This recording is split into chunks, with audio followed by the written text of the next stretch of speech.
Hello guys, good morning. So ngayon po ako gagamit ng laptop. Flex ko lang po ito sa inyo, no? Share ko lang po. Gamit po ako ng printer.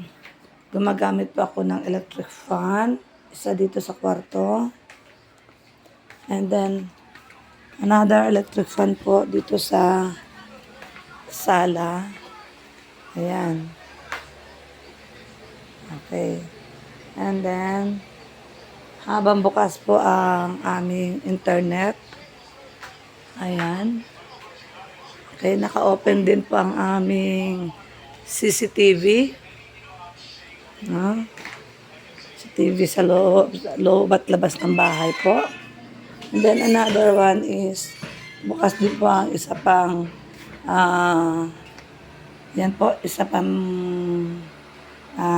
electric fan habang nag-aaral ang aking puging anakis sa loob. Ayan. And then, meron pa ako i-share sa inyo na isa pa. Bukas po ang aming ayan po, washing machine. Umiikot po ang washing machine. Bukas po yan. Na hindi pa kami gumagamit ng electricity. No? Managamit ng madilim po dito. Hindi bukas ang ilaw.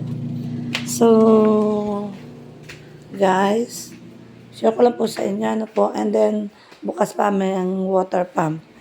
Okay. So, hindi pa kami gumagamit ng electricity dahil meron po kaming solar energy na ginagamit po.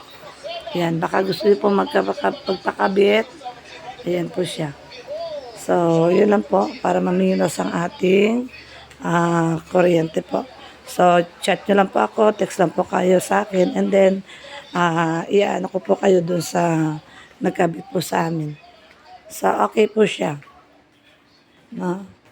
Buwan to sawa tayo. Ayan po. Okay, thank you po. So, di pa ako takot sa brownout kasi kahit brownout, pwede pa akong gumawa ng mga paperworks ko kasi may kuryente nga rin po from solar. Ayan.